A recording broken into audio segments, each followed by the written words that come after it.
my name's Daniel, and happily married. I have two kids. Mercy's 2 years old. My son Judah is one. So we've got a crazy house right now with two little kids stuck in the house 24/7.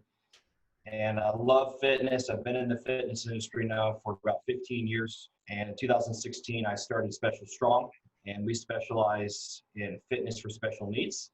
Very And cool. then a few years later, I started the number one world's most accredited certification for special needs. Very That cool. allows trainers and other professionals to get certified. So a little bit about me.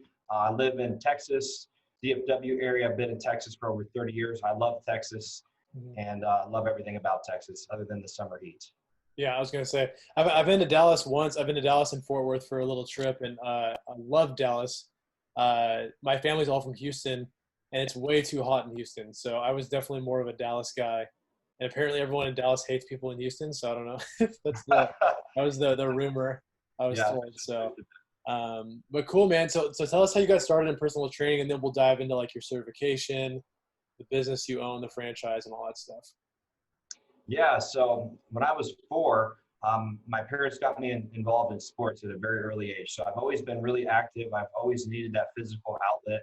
And naturally, as I continued playing sports, it involved into going to the gym to help supplement my sports and to become a better athlete. And so when I started working out at the gym at the YMCA, I really fell in love with fitness. I fell in love with lifting weights. And that was around when I was about a middle school. And so as I got older, I just fell in love even more. I started learning as much as I could about fitness, about exercise. And naturally, that led me into a career in personal training. There's a lot of different careers I considered being. I almost became a CPA. I made a big career change from. Same. Did you get your accounting degree?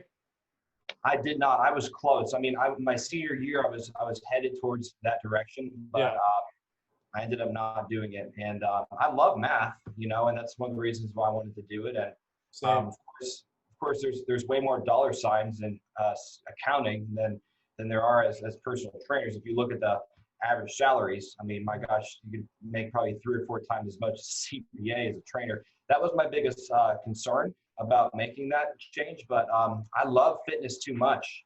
So I was willing to look past the salary and the numbers. And just knowing that, I mean, at the end of the day, this is how I felt the most fulfilled. And that's ultimately why I picked personal training as a career.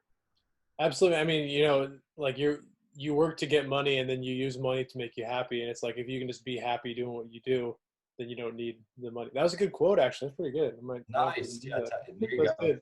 Maybe get a hashtag out of that. No, seriously though, yeah. So yeah, I'm going to break down this question here. So you were self-employed, and then you switched to Lifetime for a bit. So it's usually the opposite kind of timeline where people start off at a gym like a Lifetime, and then they become self-employed. So how'd you get started self-employed first, and then what made you make the ultimate switch to the franchise gym? Yeah, so I actually did start out at a corporate gym, very part-time, probably for about 6 months. And then after that, because I didn't have a good experience in the corporate gym world, that is when I became self-employed. And so I was self-employed for many years. And I ended up ultimately going back into the corporate world at Lifetime Fitness because, first of all, I didn't even know about Lifetime Fitness when I started in the industry. It wasn't until much later. And they're one of the most well-paying gyms out there. And so that was very attractive to me because of what I was making at that little corporate place that I started. It was barely above minimum wage. I mean, it was horrible. Yeah. And so the reason I left my own business doing what I was doing was because I ran out of clients. And so I didn't know anything about marketing. I didn't know anything about lead generation.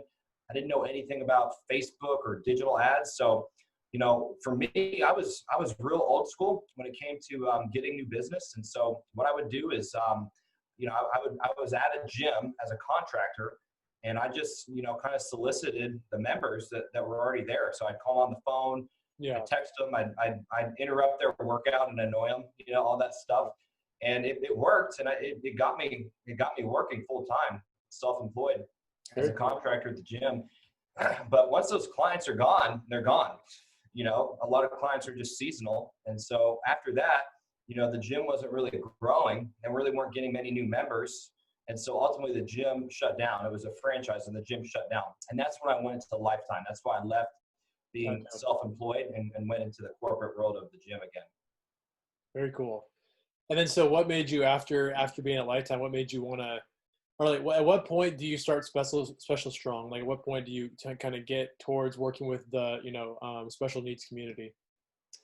Yeah, so I joined Lifetime in 2015, and around that same time, I started getting mentored by a man named Josh. And Josh knew I had aspirations to work with the special needs community.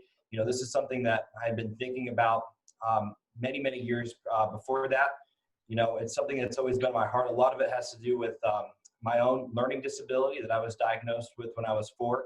Mm-hmm. And just the experience that I had with that and seeing how much exercise helped me, I knew pretty early, I knew that I wanted to help those types of people with those kinds of disabilities. Yeah. And so 2015 came around, I worked at Lifetime, I had that mentor, and I told him about my dream of working with special needs. And so as I was working at Lifetime for a full year, on the side, my mentor is helping me build my business, Special Strong. And so ultimately, I was at Lifetime for a full year, and then I left Lifetime, and the business had pretty much been, ready to go. So I turned the Facebook page on and I left the gym, and then that was kind of the start of the journey. That was 2016 when that happened. Very smart. And when you're running those ads, are you, like, for your special needs group, are you obviously targeting like the parents of the children with special needs? Okay, gotcha. Very cool. Yeah. Well, that's really cool. I mean, I'm trying to think of, like, is there a lot of people that are targeting that industry, or is it kind of like an untouched, kind of like not assisted industry? Yeah, we've done a lot of market analysis. There's not a lot of people that are really impacting and marketing to that industry. And I've been in this industry for a long time. And what I can tell you is that the number one reason why people don't is primarily because they don't want to. And so I can't tell you how many trainers that I've talked to that have no interest in working with people that have special needs. I had one trainer that I tried to do a joint partnership with. He did some Taekwondo in a fitness studio. And I said, hey, let me get my clients over there and we can kind of do a joint class.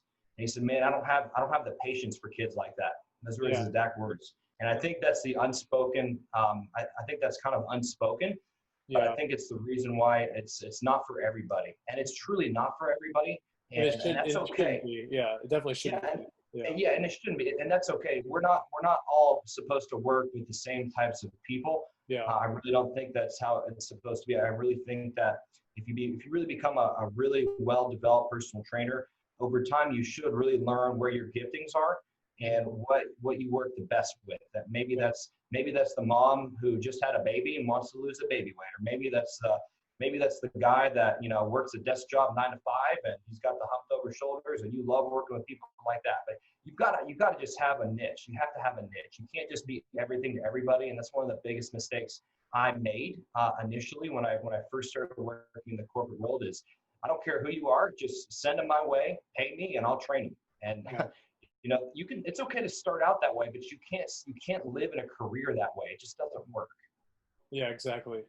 Well, yeah, I mean, and I think like that industry is very, I mean, not only neglected for other reasons too, but I feel like, I mean, if I were a new trainer, I wouldn't feel comfortable training special needs. I feel like I wouldn't know enough, or I feel like I wouldn't be comfortable in my own shoes enough. So if there was a problem, I wouldn't know how to solve it. You know what I mean? Sure. Like I personally could go train most people on the planet, just go do it. But like, I wouldn't feel comfortable training someone with special needs. Like I just said, I would feel like I would mess up somehow, and I feel like it's a much like bigger scale when you mess up in that scenario.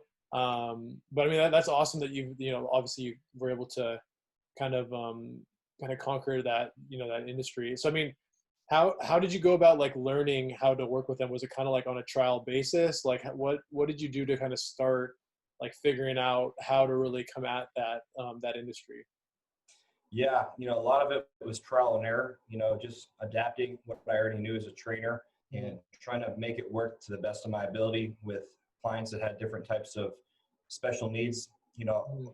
Aside from that, I worked with some really, really good consultants that had specialties, maybe like specialties in neurology and the brain, Yeah. specialties with managing behavior. And so I learned a lot from them, and I kind of took a little bit of what I learned from everybody and created my own. And that's ultimately what we started doing and packaged together into a certification program.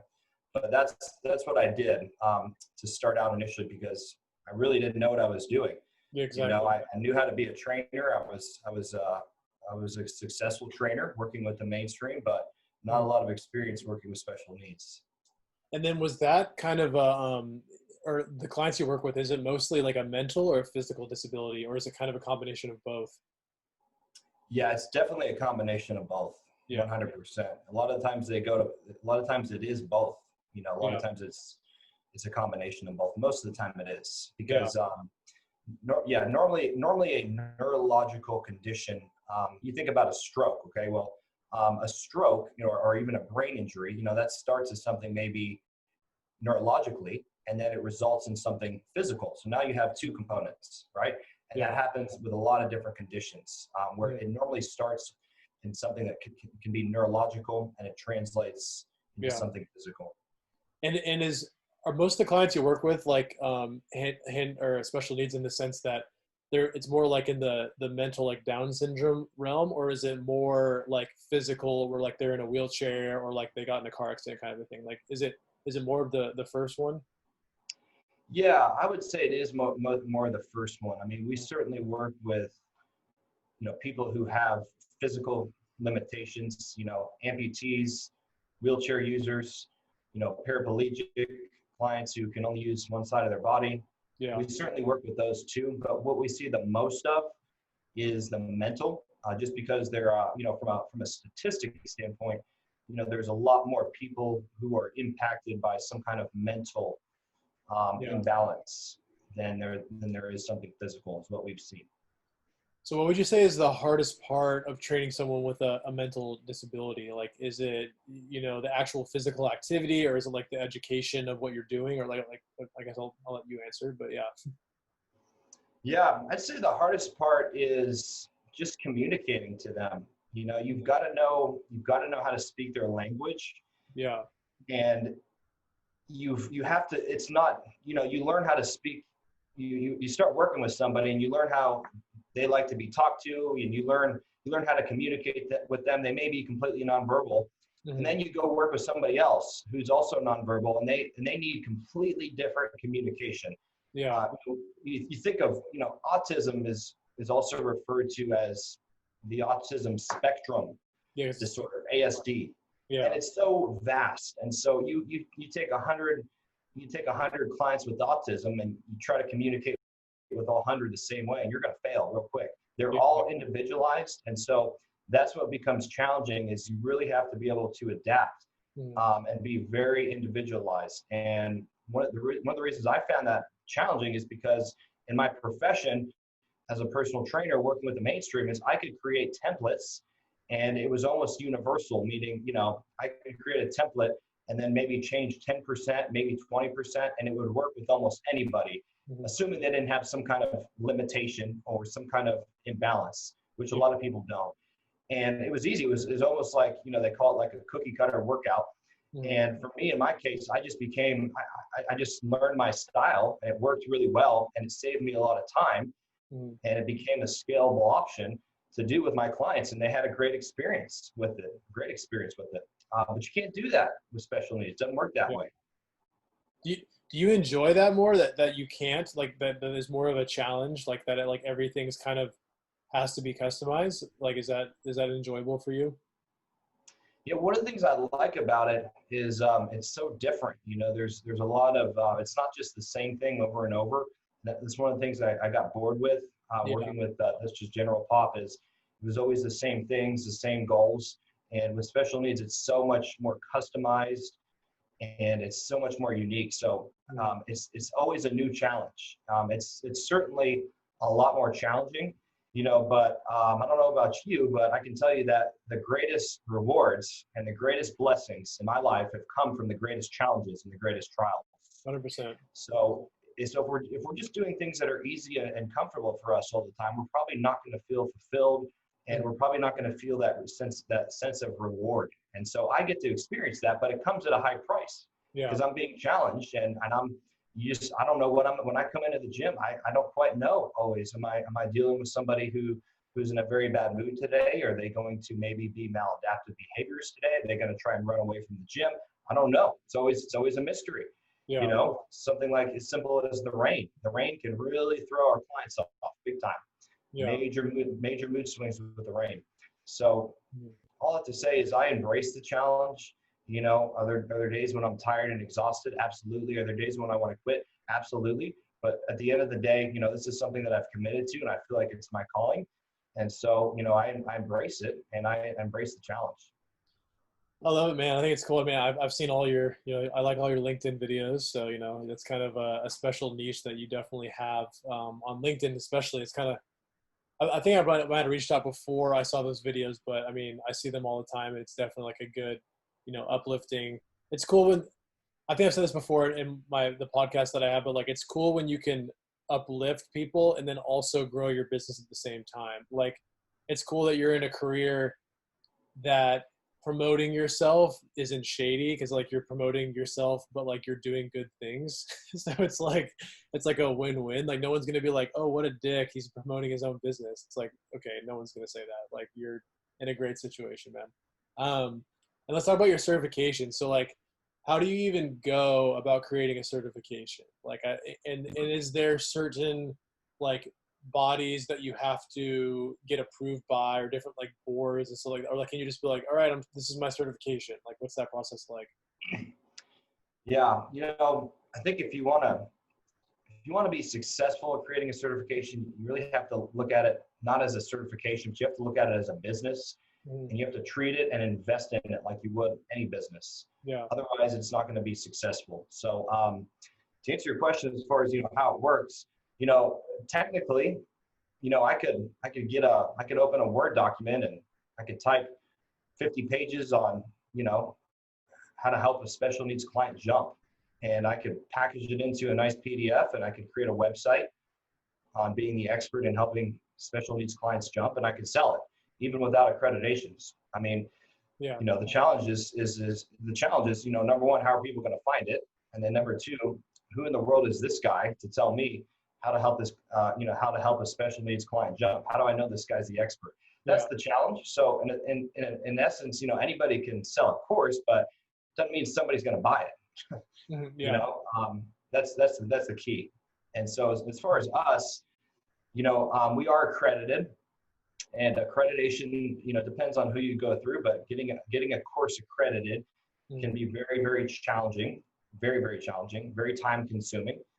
And so in our case, we've received several different accreditations through some very large, accrediting agencies. I think probably the most, we're proud of many of them. We're really proud of NASM. We're really big fans of NASM, also AIDS.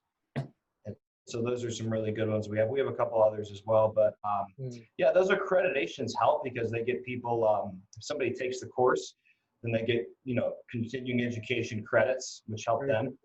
And I think it adds credibility to the course.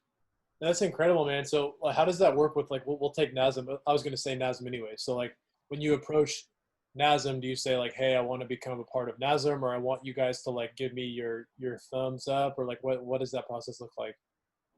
Yeah, their process is similar to most, which they pretty much most providers out there, they have you can become what they call an approved provider. Mm-hmm. So what you do is you normally submit an inquiry form to become an approved provider. And so what they normally do is they come back with questions, and it's a lot of questions in the form of an application. You have to pay an application fee. You have to include all of your course content. They want to be able to see that. They want to be able to see the test. And there's a lot of different things that they really want to see. And then ultimately they look at that, they review it, and then they determine, are we going to consider them an approved provider? And if they do, how many continuous CEUs are we going to award them? Because that's all based on the course content, the difficulty level, and that kind of thing. So that's the basic process for, I think, really any accreditation. They all have different questions. different requirements. Some could take an hour, or some could take 20 hours. It just really depends on who it is, who's the agency. That's awesome, man. And I think there's probably maybe at some point we'll make our own cert. I don't even know. So it's always good to know like how that process works. And then let's touch on your franchisee situation now, because that's kind of where we fast forward. That's where we are now. Just kind of give us the full spiel on all that. Yeah. So 2019, August, we had a video go viral. Nice. We had about 150 million views on that. And so we ended up after. So let's talk about that. That's sure. We don't just go. And anyways, that's a lot of views, man. It is. Yeah. Wait, which video was that? Was that one on LinkedIn, or which video was that? Yeah, that's actually, it was on LinkedIn. It started on LinkedIn, and then it went way outside of LinkedIn to news channels and everything else. Nice. But yeah, the source of it going viral was actually LinkedIn. Very cool. I think it got up to at least 1 million views on LinkedIn. Wow, that's hard to do on LinkedIn. That is insane. Oh, yeah.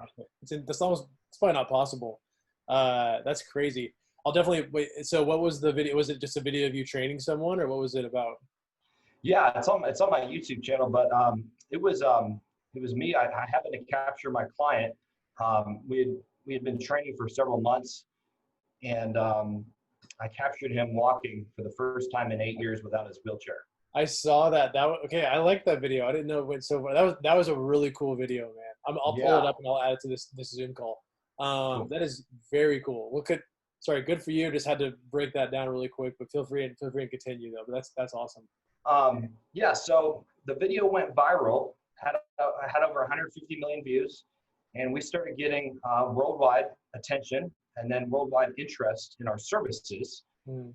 And so the problem was, we're only here in the Texas area, and we had people literally all over the world, inside the U.S. and outside the U.S. They wanted our services. Yeah, and special needs is hard. I don't know if you can do that online. That's really hard.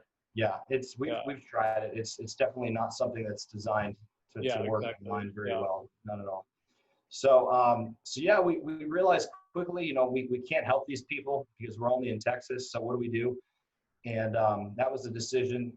It was at that time we made the decision to franchise. We did a lot of research, and franchising was something that I was already considering. Before that, I just hadn't pulled the trigger on it, and this was that moment where I knew it was time to pull the trigger. So we started that process, and then April of 2020, we became an official franchise. And of course, it just so happens that right around the same time we became a franchise, the COVID-19 also, became a reality. Yeah. And so that put a big pause for us, or kind of put the brakes on everything that we were doing. We already had somebody that we were going to start with, and that delayed things there. And so, currently, we're still in the development phase of creating the franchise. As far as the content, if somebody wanted to start tomorrow, we'd probably be ready to go. But the reality is we're continuing to fine tune and optimize. But we really don't know when we're going to be able to start with somebody, just because of the industry. Now there's the second wave of the COVID-19. So what we're doing is we're just planning. Nobody can predict the future, but what we do believe is that this is the right thing for us to do, to franchise. And so we're going to continue to do it. And eventually, when things settle down, we're going to have some people that are ready to invest in this concept, and it's going to take off, and it's going to take off big. We really believe that. We're expecting for it. We have no reason to not believe that it'll happen. It's such a great, scalable, profitable model. There's not many people that can say, I make good money and I love what I do. I mean, you're talking very low, less than 5%. Most of those people, they're just dreaming about what they wish they were doing when they're at their job, 9 to 5. They're thinking about, man, I wish I would, or maybe I'll do this next month, and then it never happens. So we're literally providing the vehicle for somebody to take that dream that they have and turn it into a reality. And it's a game changer. It's a low investment, very, very low investment, one of the lowest investments in the fitness franchise industry. No brick and mortar required, no equipment required. If I was on the other end and somebody, and I presented this to myself, I'd buy in, no questions. It's a no-brainer opportunity. If you have a heart for the special needs community and you like fitness, it's really a no-brainer. I can't think of a reason why you wouldn't do it.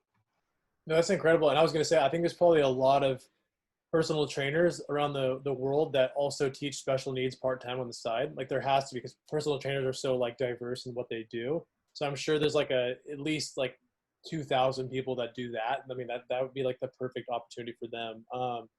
And I mean, that's crazy that video did that, man. And I think, yeah, you, especially during COVID, this is obviously that you've already realized an incredible opportunity to just make your platform that much better. I mean, like, I always try and be optimistic automatically, like, okay, COVID hit. Okay, it's summer. Okay, let's just rebuild it. Like, we're literally just going to rebuild our app right now. We're just like, let's going to rebuild it. You know, like, what else are we going to do? Wait? Like, you know? So I think that's really cool. I think you guys have an incredible, and so is it mostly the education of how to train the special needs community combined with the branding that you bring to the table, or is there more elements as well? Not that those are minimal, like those are still awesome. I'm saying, is there anything else? Yeah.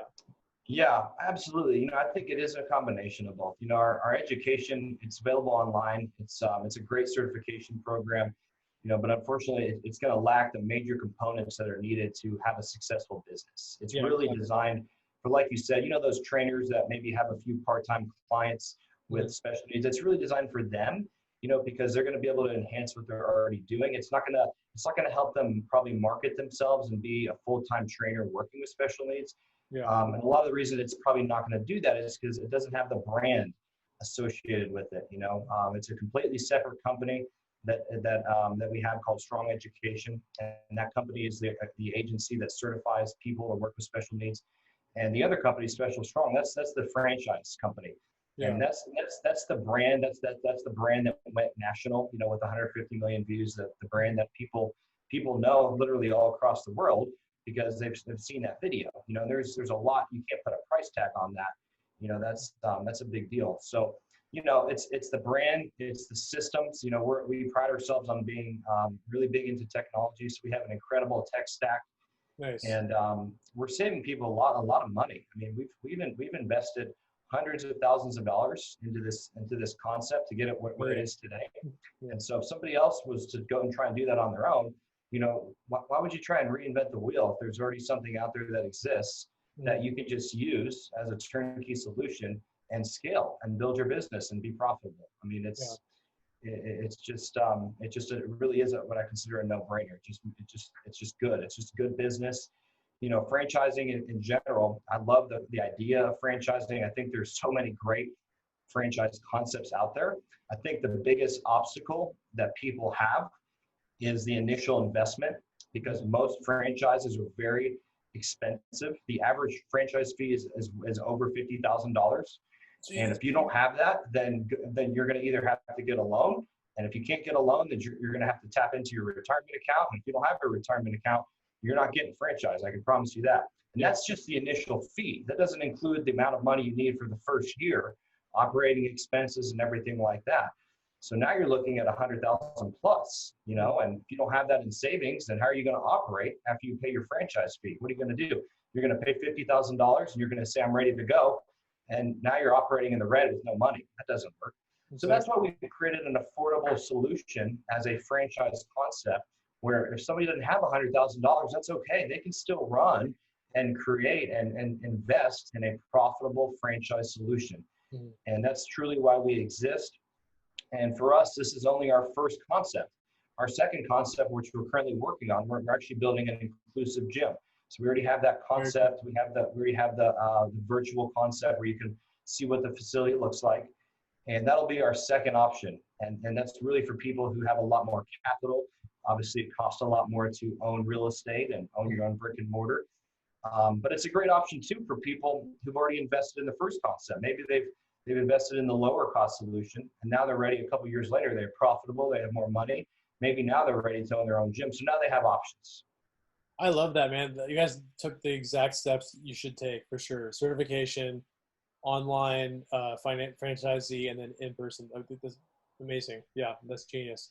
Well, cool, man. I mean, do you have anything you want to plug? Like, I'll put all the links in here and everything like that. But like, do you what do you want people? We have mostly our personal trainers for our audience. So what do you want them to know?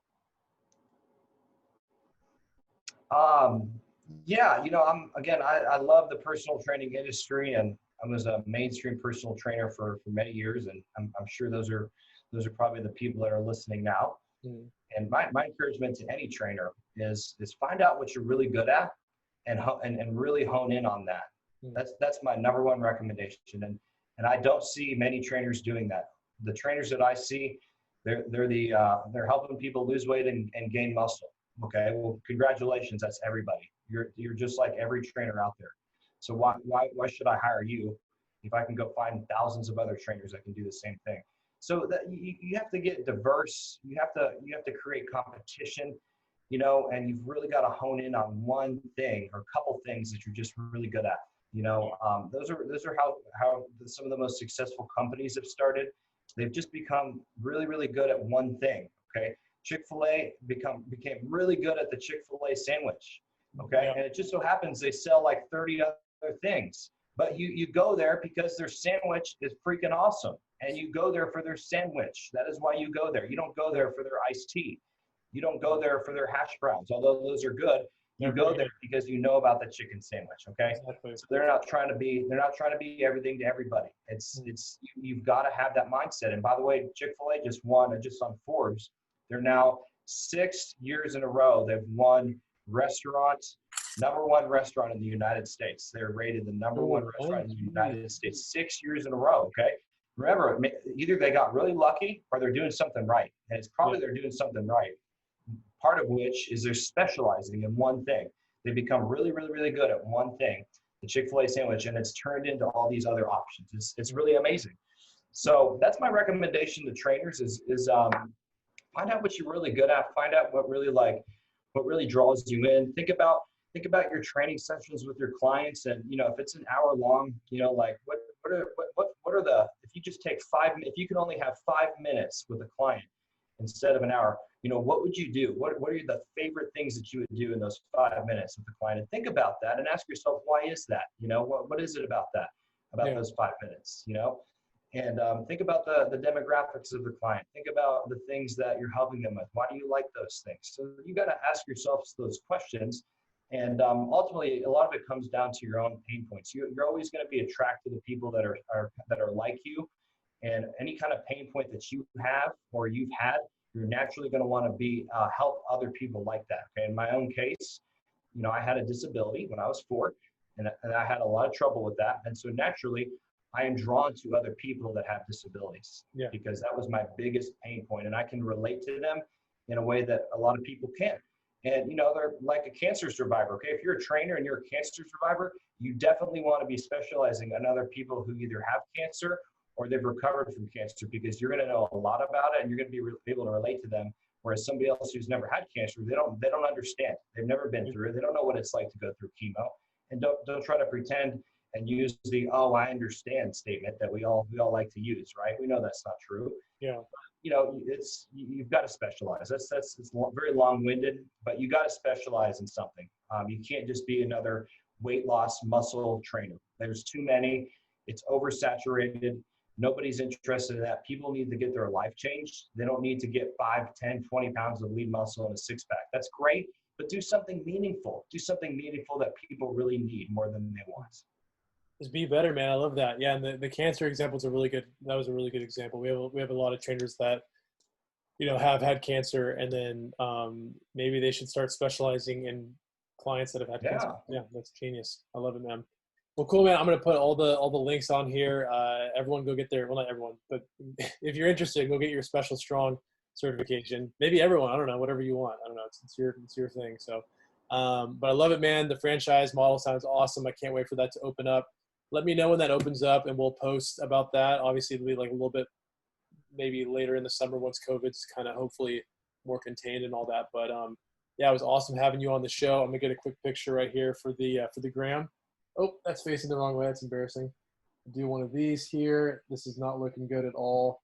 And I'm just gonna screenshot because that looks really stupid. So yeah, that's a good idea. I like it. Already screenshotted. So there we go. Cool, man. Thanks for coming on the show, and you have an awesome day, man. Yeah, thanks for the opportunity. And let me know if you need anything else from me. There we go.